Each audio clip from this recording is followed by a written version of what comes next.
Sejumlah tokoh batal dilantik menjadi menteri dan wakil menteri oleh Presiden ke-8 Republik Indonesia Prabowo Subianto meski sempat menyambangi kediaman pribadinya di Kartanegara pada pekan lalu.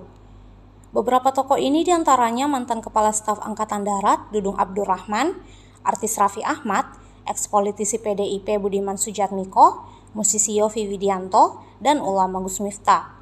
Saat itu Dudung mengungkapkan diberi amanah memegang strategi terkait pertahanan usai menyambangi kediaman Prabowo di Kartanegara pada Selasa 15 Oktober 2024 lalu. Kemudian Raffi Ahmad yang saat itu dipanggil ke Kartanegara diminta membantu di bidang generasi muda hingga kesenian. Budiman Sujatmiko, eks-politisi PDIP juga dipanggil saat itu dan diberi tugas perihal gizi dan mengatasi kemiskinan. Tokoh lain yang sempat dipanggil ialah musisi Yovie Widianto. Yovie mengaku diminta untuk mengurus pemberdayaan ekonomi kreatif di pemerintahan Prabowo Gibran. Terakhir Gus Miftah, ia diperintahkan Prabowo untuk memikul tanggung jawab bidang moderasi dan toleransi keagamaan. Namun ulama tersebut menampik diberi jabatan wakil menteri. Ia mengaku jabatan yang diemban akan berbentuk badan.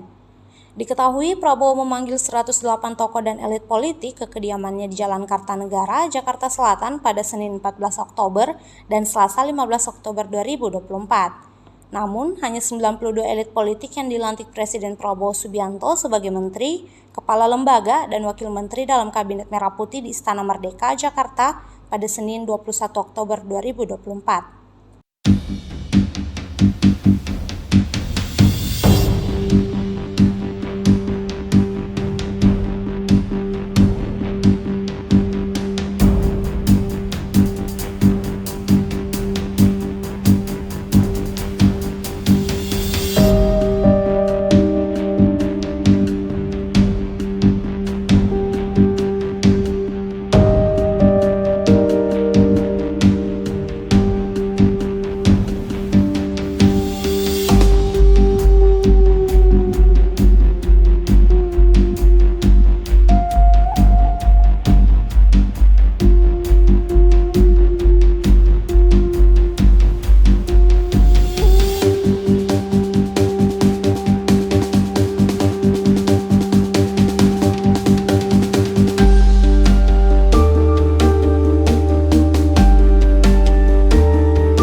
Download Tribun X sekarang, menghadirkan lokal menjadi Indonesia.